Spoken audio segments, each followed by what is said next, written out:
también de YouTube para que cuando Zaina lo suba, Okay. las Bien. personas estén al tanto. Bueno, damos la bienvenida a los que están conectados en este momento a Instagram y bueno, a todos, también a los que estamos aquí conectados por Google Meet y por YouTube. Usualmente siempre se dice, bueno, que se inscriban y le den a la campanita. Bueno, hermano, muchísimas gracias por todo, porque están aquí escuchando estas clases de Yeshua en el Talmud. Últimamente, pues, hemos estado lidiando con los pasajes del Talmud babilónico, obviamente, específicamente con el Tratado de Sanedrín, en la página 96b, la cual constituye una de las sesiones más amplias de los comentarios de los rabinos que se refieren al Mesías. La primera sesión del cuarto estudio tiene que ver con Bar Nafle. ¿Se acuerdan? Bar Nafle, que significa el hijo de la nube, el nombre que ha sido asignado al Mesías. Esta idea también está reflejada en el Brit Hadashah, especialmente en la carta de Primera de Tesalonicenses, capítulo 4, 17, donde está escrito que el Mesías vendrá en una nube. Por supuesto, está tomado por los escritores de Brit Hadashah y por los rabinos del texto del libro de Daniel capítulo 7, versículo 13, donde describe al Hijo del Hombre descendiendo entre las nubes. Bueno, vamos entonces a dar continuación ahora nuestro estudio sobre la página 97 del Tratado Sanedrín, en la que encontramos una serie de diferentes textos que se refieren a la venida del Hijo de David y a la generación en la que el Mesías vendrá. Hay una serie de descripciones de esa generación dadas por los rabinos en periodos diferentes de la era del Talmud. Voy a referirme a algunas de ellas y a tratar de hacer algún tipo de análisis del significado que tiene para los estudiantes del Brit Hadashah, donde dice los rabinos del Talmud. Hay un rabino llamado Yehudá, Rabí Yehudá, que dice: nos ha sido enseñado, dice el rabino Yehudá, que cuando el Hijo de David venga, la casa de la asamblea, o sea, donde se reúnen los eruditos, será para las rameras. Galilea estará en ruinas, el Golán estará desolado, los habitantes cercanos vagarán de ciudad en ciudad sin temor, sin recibir ningún tipo de hospitalidad. También dice que la sabiduría de los escribas caerán en desgracia. Los hombres temerosos de Hashem van a ser despreciados. Las personas serán confundidas y la verdad será ocultada, tal como estaba escrito. Sí, no habrá verdad. No habrá verdad. Y aquel que se aparte del mal se convertirá a sí mismo en prisionero. Pero, ¿cuál es la verdad? ¿Cuál es el significado de esta expresión a la que se refiere este Rabí Yehudá, a decir no habrá verdad? Los discípulos de la escuela de Raf dice que esto es una enseñanza de que se van a dividir en grupos separados. Se dividirán en grupos separados. Ahora, ¿cuál es el significado de aquel que se aleja del mal y se hace a sí mismo una presa? La escuela de Rabí Shila dice: aquel que se aparte del mal será llamado insensato por su compañero. ¿Se puede usted dar una idea de cómo será la venida del Mesías? Y todavía falta. Otra enseñanza tradicional que nos es dada en nombre de Rabí Nehemías, no el profeta Nehemías, un rabí llamado Nehemías, dice que la intolerancia será incrementada. El respeto hacia los otros va a desaparecer, no va a haber respeto de uno por el otro. Los viñedos serán su fruto, pero el vino será apreciado. O sea, es decir, va a tener un alto costo y el reino se convertirá en una herejía sin que nadie pueda reprenderlo.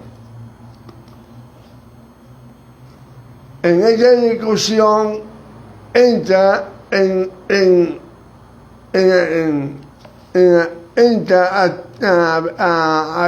discutir, a debatir otro rabino llamado Rabí Isaac, y corrobora lo que dije antes. El hijo de David no vendrá sino hasta que el mundo entero visite Rabí Isaac, hasta que se haya inclinado hacia toda creencia herética. O sea, la defensa de opiniones e ideas contrarias a la Torá, a la enseñanza de la Torá. Rabá, otro rabino que está en esta discusión de la Gemara, ¿verdad?, sobre el tratado Senadín con respecto a la venida del Mesías, dijo: ¿cuál versículo nos prueba esto? El versículo es: todo ha sido blanqueado, él está limpio. Y esto es tomado del libro Levítico, capítulo 13, 17, que trata la enfermedad de la lepra, quiero que no se pierda en este orden que estoy llevando esto, porque si no se van a perder. Porque estas discusiones aparentemente a veces confunden a uno, porque no estamos acostumbrados a este tipo de discusión, y también porque nosotros tenemos simplemente al Mesías Yeshua, y parecía que para ver al Mesías tiene que nombrármelo por nombre y apellido, y a veces no es así, sino es por referencia de un versículo a otro versículo.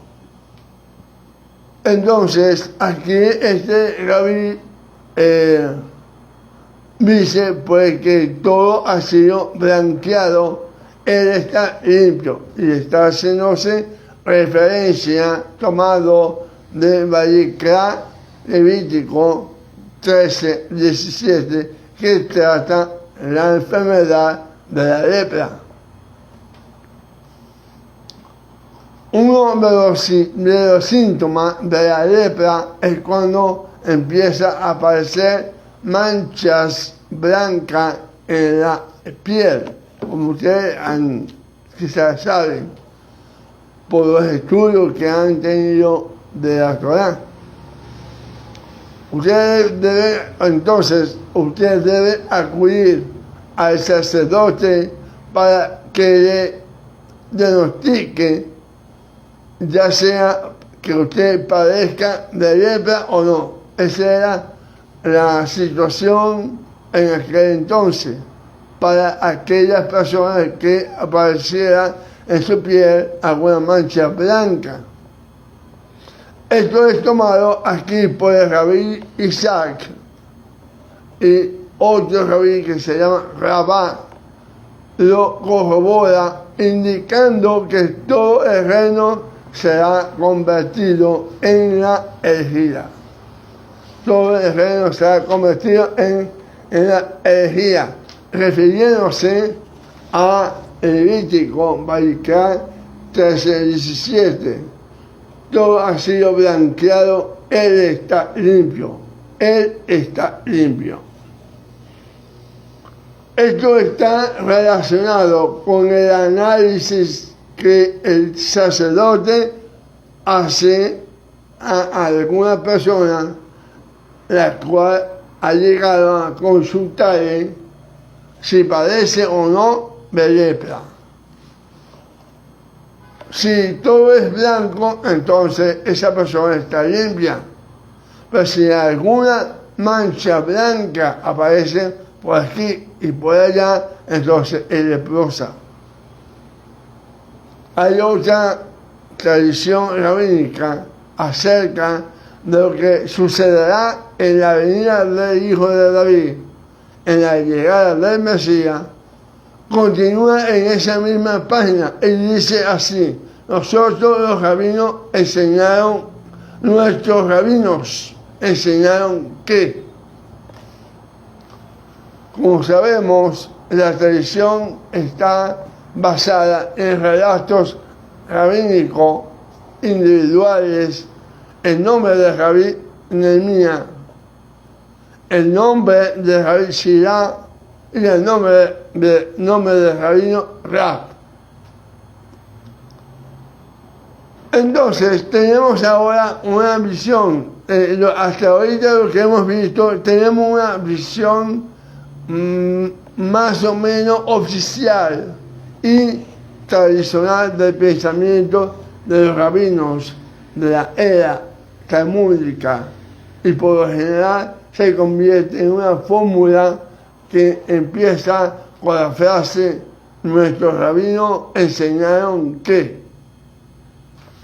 sacando a colación un versículo de Levítico, de Deuteronomio 32:36, dice: nuestros rabinos enseñaron que porque el Señor hará justicia a su pueblo y se apiadará de él mismo cuando vea que la fuerza pereció y que no queda ni siervo ni libre.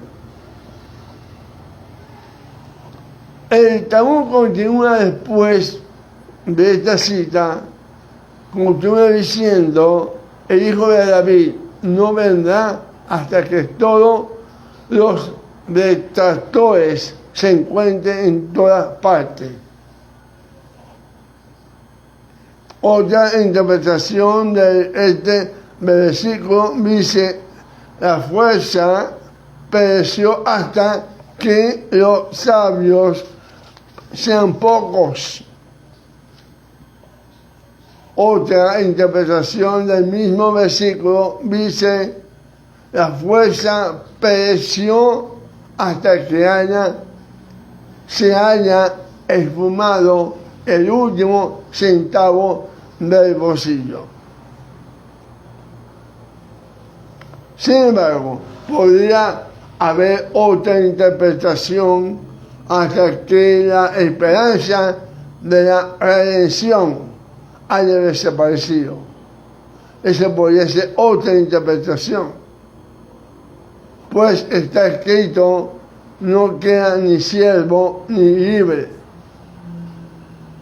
donde es posible decir que no existe ni quien apoye ni quien auxilie a Israel.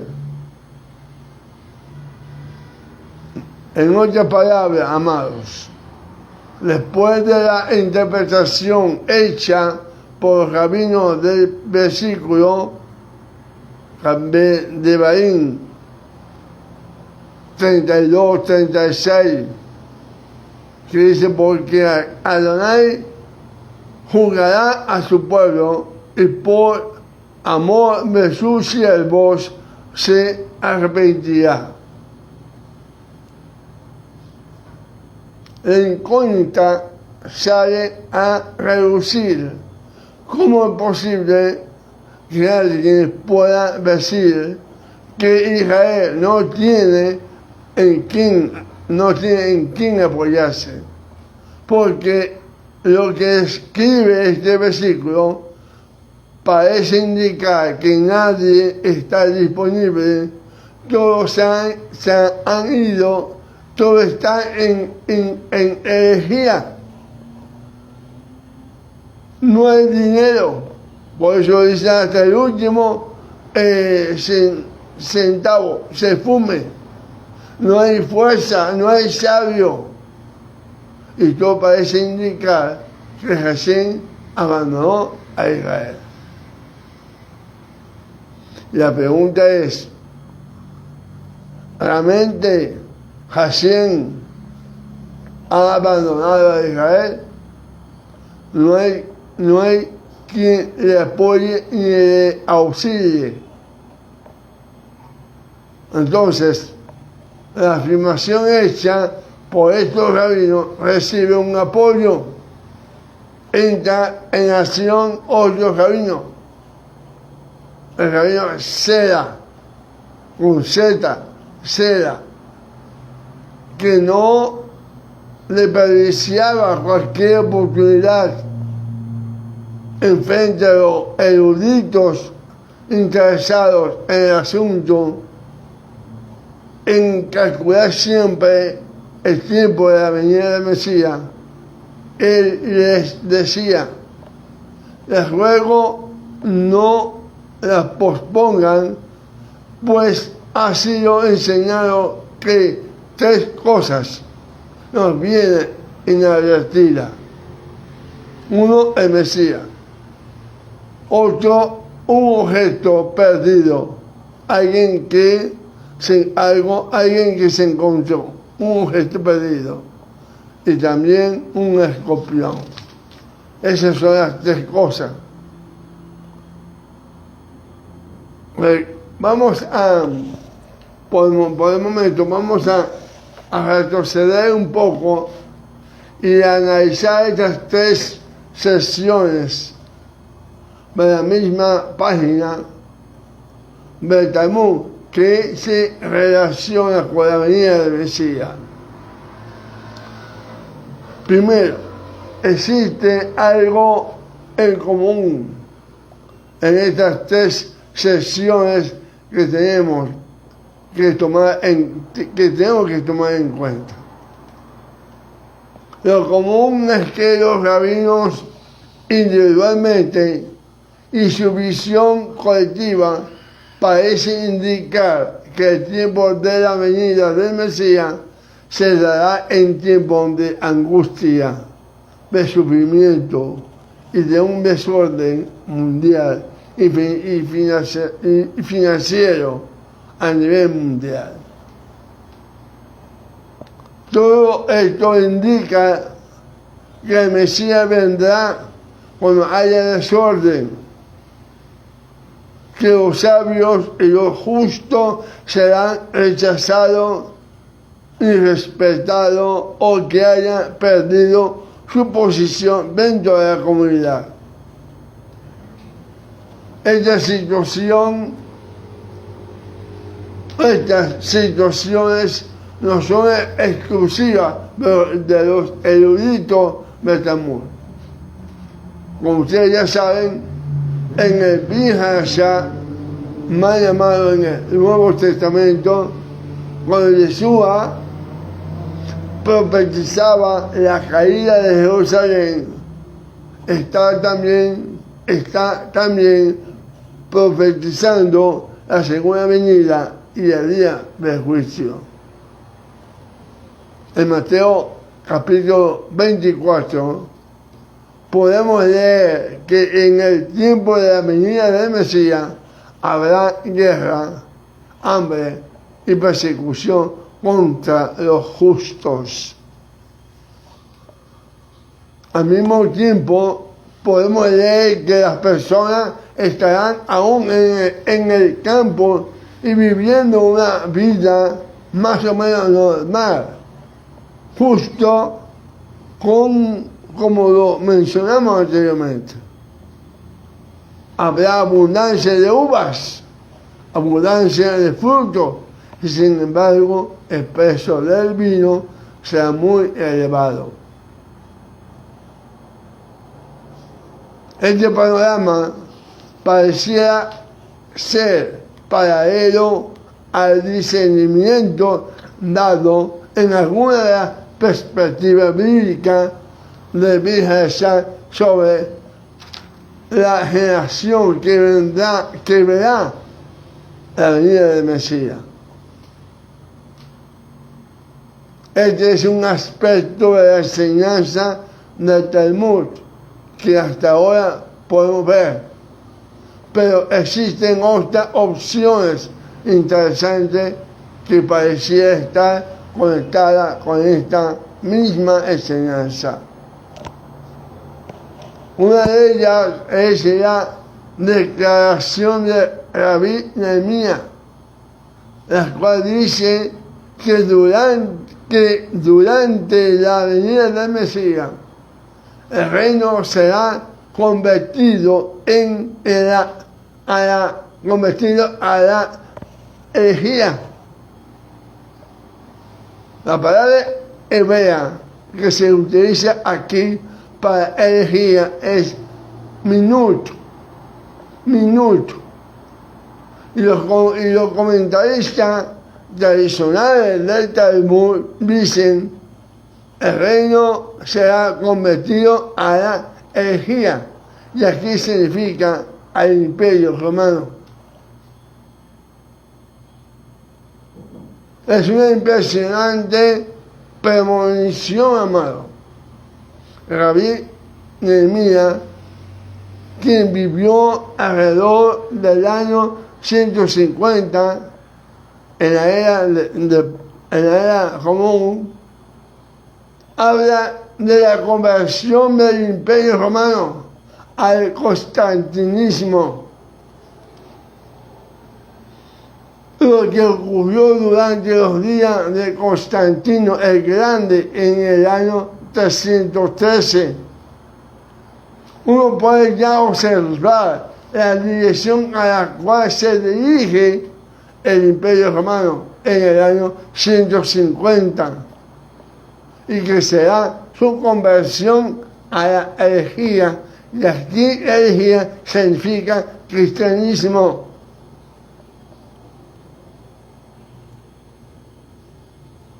Es también interesante, amados, resaltar el hecho de que ellos conectan el hecho de la conversión al cristianismo con la segunda venida o con su mirada puesta en la venida del Mesías. Un concepto similar a este lo encontramos en Mateo, en el contexto de una comisión menor en la cual Yeshua envía a sus discípulos a predicar el reino en las ciudades de Israel.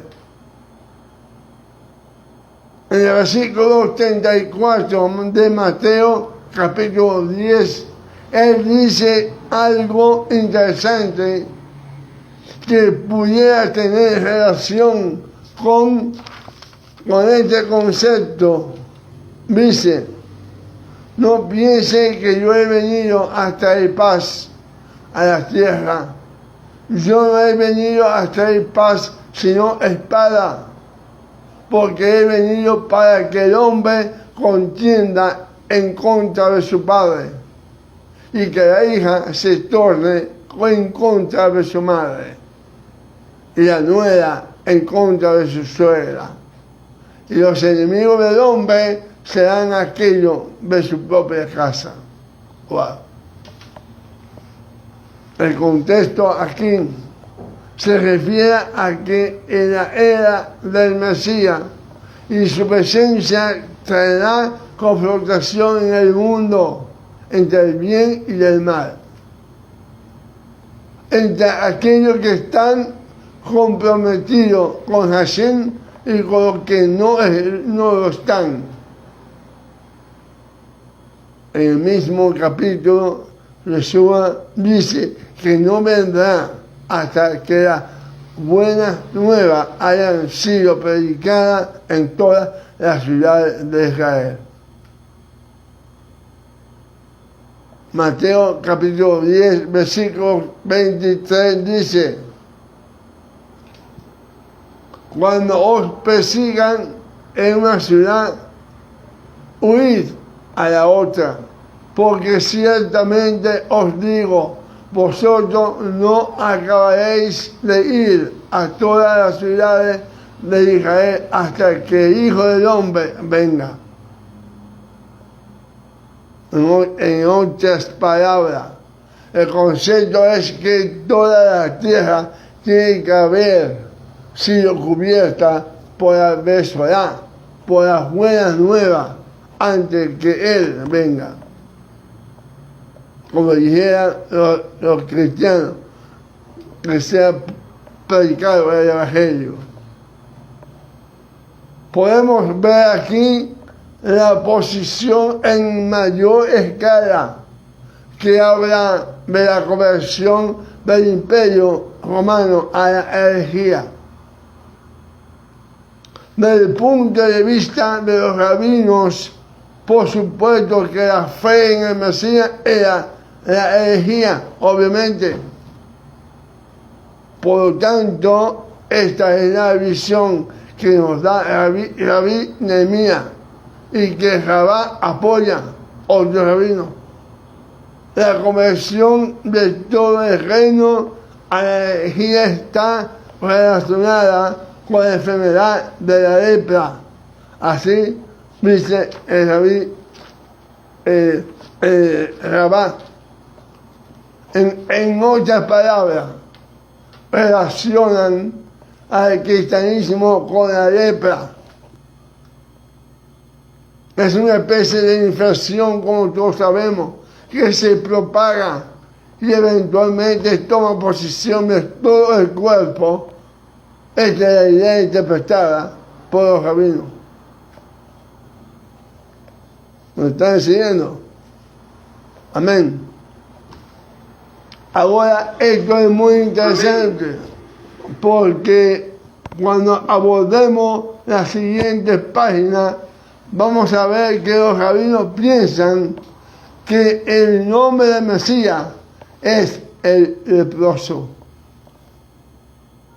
Permítame adelantarles algo de lo que estudiaremos en la siguiente lección acerca de lo que los rabinos discuten sobre cuál será el nombre del Mesías.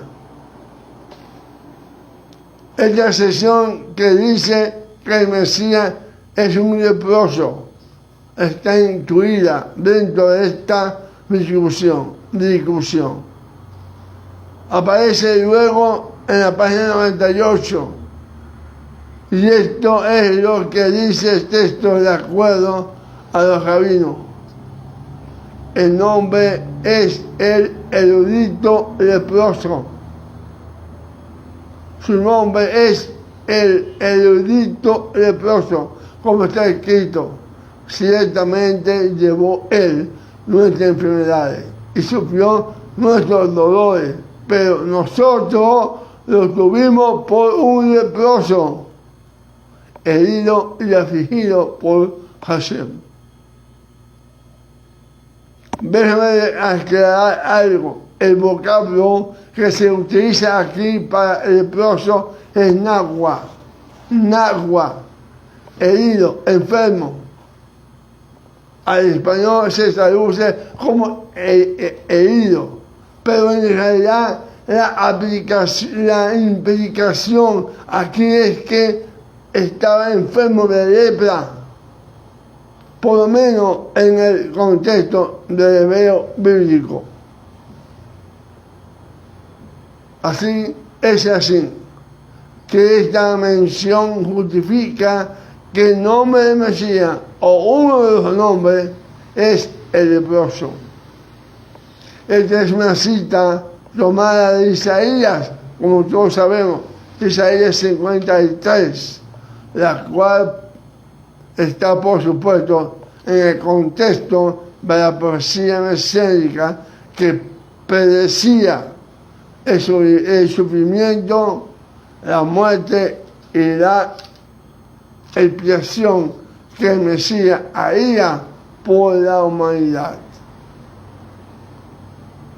Así que esta sesión es muy importante desde el punto de vista que relaciona Isaías 53 con el Mesías y el nombre del leproso que se asigna. Bien, regresemos nuevamente ahora a nuestro tema y veamos el significado de esta relación con Rabá. Rabá establece una comparación del tiempo de la venida del Mesías con la conversión del Imperio Romano al cristianismo. Y esa comparación está descrita en términos de la enfermedad de la lepra y aún está relacionada con el leproso de Isaías 53. De esta forma, hay un ciclo profético que existe entre los rabinos y que en cierta forma se ajusta adecuadamente al concepto bíblico del Mesías y que también está presente en el Brit Hadashah. El Mesías es el siervo sufriente de Hashem y es el que cumple, amado, es el único que cumple a plenitud la predicción de Isaías 53. Como ustedes saben, o como ustedes deben recordar, la escena del eunuco etíope del libro de Hechos, capítulo 8, que viajaba a Jerusalén después de haber adorado en el templo durante las festividades. Viajaba de regreso a su país, a Etiopía. Iba en un carruaje en el camino hacia Gaza, donde probablemente tomaría un bote, un barco, y navegaría por el río Nilo hasta Etiopía. Este eunuco etíope aparentemente había comprado una copia nueva del pergamino de Isaías. Entonces él, mientras él se encontraba leyendo el libro de Isaías, Hashem le dijo a Felipe que fuera a buscar transporte y que se uniera al eunuco en su carruaje a Gaza. Felipe, que desde luego buscaba un medio de transporte, logró subirse en el carruaje y se encontró con el etíope, leyendo el libro del profeta Isaías, precisamente en la página que correspondía al capítulo 53, que hoy en día conocemos.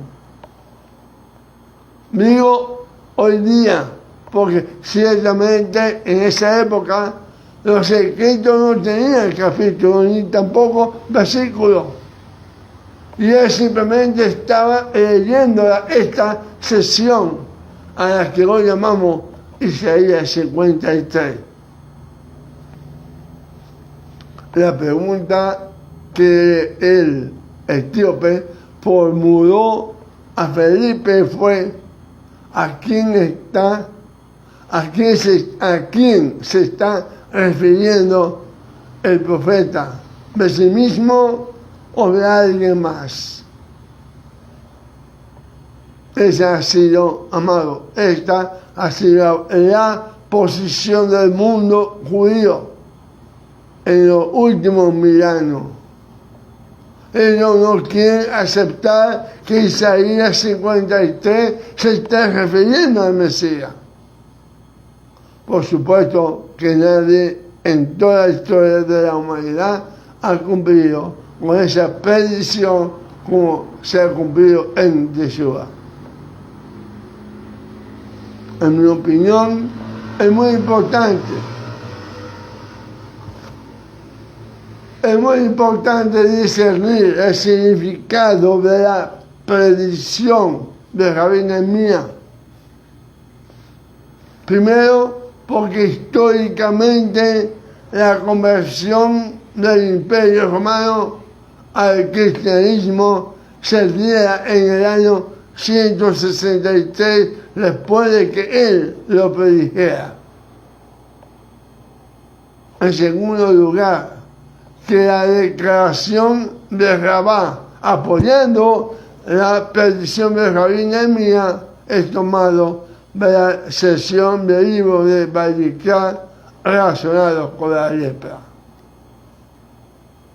Hasta esto es muy importante, amado. Y continuaré en la próxima lectura en una posición oficial rabínica, no en una posición individual que está basada en Devarim 32-36.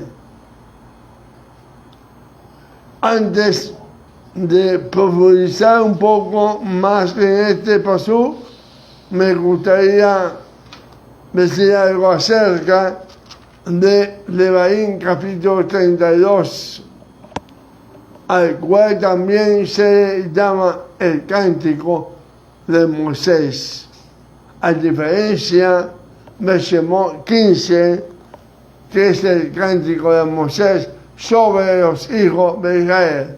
después de cruzar el Mar Rojo. En este caso es el cántico de Moisés en el que le habla a su pueblo antes de subir a la montaña para ir a morir allí. Este es el último cántico de Moisés. Él canta básicamente su canto de cisne, basado en un patrón llamado Rif, R-I-V.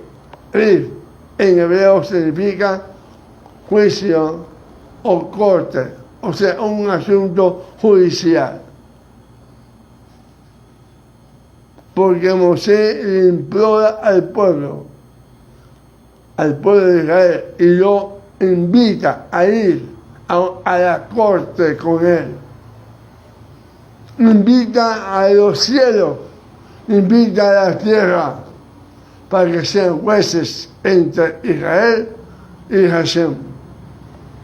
Y Moisés es el testigo principal en la acusación. Y dice, versículos 2 y 3. Del capítulo 32. Prestad oído, oh cielos, y hablaré y deja que la tierra escuche la palabra de mi boca. Que mi enseñanza sea como gota de lluvia, y que mi discurso destile como rocío, como suave lluvia sobre la grama y como gota sobre la hierba. Proclamaré el nombre del Señor, engrandecer a nuestro Dios. Amado, aquí Moisés ha hecho que Hashem ha sido traído a juicio. Él es el demandante. Israel es el acusado. Moisés es el testigo de parte de Hashem. Los cielos y la tierra son el jurado. Así es que el cántico se desarrolla como un caso judicial. Entonces, cuando llegamos al pasuk, al versículo del cual estamos hablando, el 36, el contexto es como Israel provocó el enojo de Hashem al adorar otros dioses, nuevos dioses que no conocían, dioses detrás de los cuales existían demonios, como lo dice el versículo 7, 16 y 18. Y Hashem dice en el pasuk 20, que esconderá su rostro del pueblo. En el versículo 36, Hashem está empezando la declaración de la sentencia. Tiene misericordia de ellos, pero también les da el veredicto de culpables. Voy a empezar a leer del versículo 34 para tomar el contexto de cómo los rabinos analizan el tiempo y la venida del Mesías. Dice, ¿no tengo yo esto guardado conmigo, sellado en mis tesoros? Mía es la venganza y la retribución.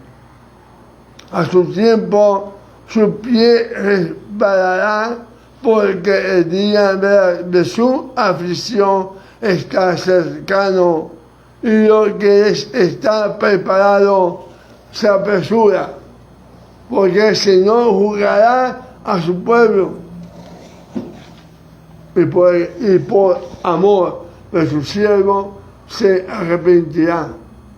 Cuando viere que la fuerza pereció y que no queda ni siervo ni libre, y dirá: ¿dónde están sus dioses? La roca en que se refugiaban, que comían la grosura de sus sacrificios y bebían el vino de sus libaciones. Levántese, que os ayude y os defiendan.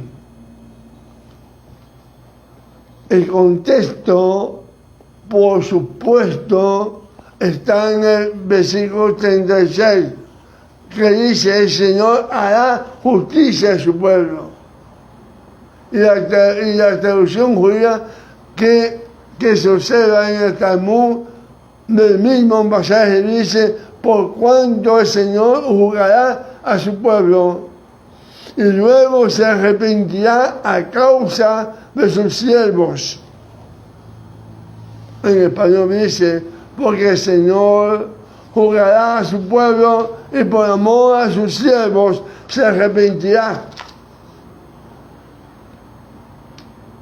El original en hebreo es mucho más severo que las traducciones convencionales, como la Reina Valera de 1960, pero no establece aquí alguna diferencia para nuestra comprensión. En ambos casos, el pecado del pueblo ha alcanzado un cierto incremento, un cierto nivel.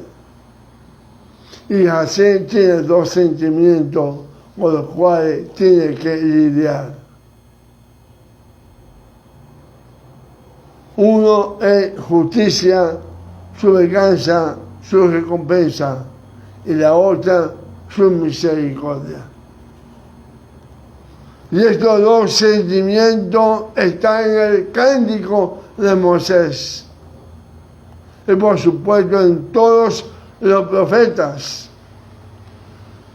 Así que los rabinos leen este pasaje, versículo 26: el Señor juzgará a su pueblo, o sea, justificará a su pueblo y tendrá compasión. O en hebreo, se arrepentirá por sus siervos.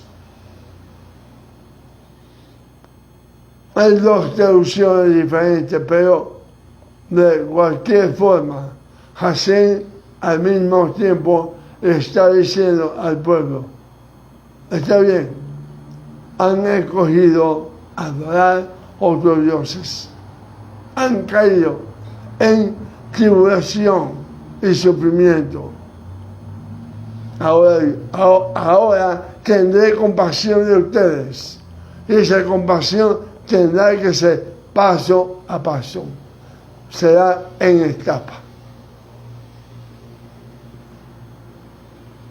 La primera etapa es que serán capaces de ver que su fuerza se ha ido. No quedará ningún poderoso, no tendrán en quién apoyarse, y en ese momento yo les diré: está bien, llamen ahora a sus dioses, a los cuales han estado adorando. Veamos quién come realmente de la grasa del sacrificio. A los pueblos, a los que han ofrecido sacrificio, a los dioses a los cuales les han ofrecido sacrificio y dado su devoción. Veamos a ver si ellos vienen en su ayuda. Por supuesto, cuando en ese momento llegue, cuando todo se haya agotado, necesitan salida para Israel, ese será el momento para que Hashem intervenga y tenga compasión de sus hijos. Así de simple. En este contexto, amado, en este contexto de la discusión rabínica, la afirmación de Rabí Sera estaría para terminar esa discusión y dice: cuando ustedes, sabios, rabinos, se unan para calcular el tiempo y la hora de la llegada del Mesías, y cómo será y qué sucederá en esa generación, recuerden, hay tres cosas que son desapercibidas, que vienen sorpresivamente. El Mesías es una de ellas, un artículo que se encuentra mientras usted camina por la calle. Usted no esperaba encontrarse algo y un escorpión que viene como sorpresivo ladrón. El Rabí Sera hizo declaración, sella la discusión acerca del tiempo, hora y acontecimiento acerca de cuándo será la venida del Mesías. Amados, ustedes deben estar listos para recibir la sorpresa, sin importar cuándo sea que Él venga, y no mezclarse en discusiones que especifiquen la era y la generación en las cuales el Mesías vendrá, porque Él vendrá de sorpresa. Esto es lo que enseña Mateo 24. Muchos otros pasajes de Biblia allá. Vendrá como ladrón en la noche. Vendrá cuando nadie menos lo espere. Vendrá cuando los pueblos digan paz, paz, shalom, shalom. Vendrá cuando las personas estén en el campo. Ellos no estarán listos para el fin del mundo, como hoy lo sabemos. Ellos estarán preparando para mañana. Y es por esto que las personas van a los campos a sembrar.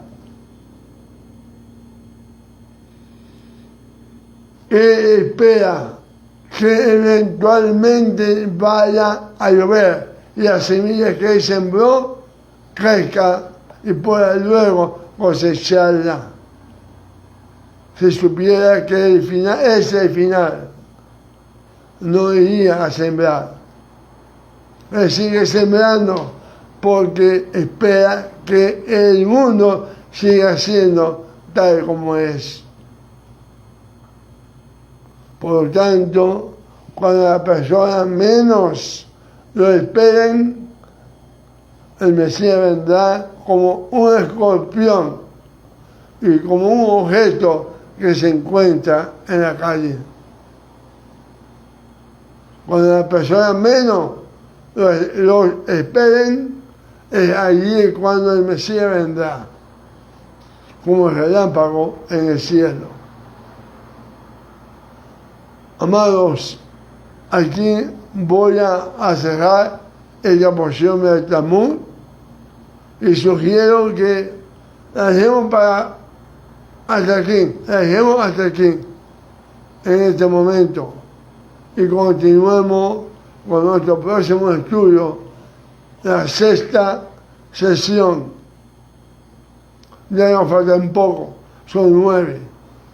La sexta sesión muy interesante, que está relacionada con el calendario judío, que tiene un concepto de milenio y explica realmente su concepto en términos de la interpretación bíblica y según el contexto judío de la era talmúdica.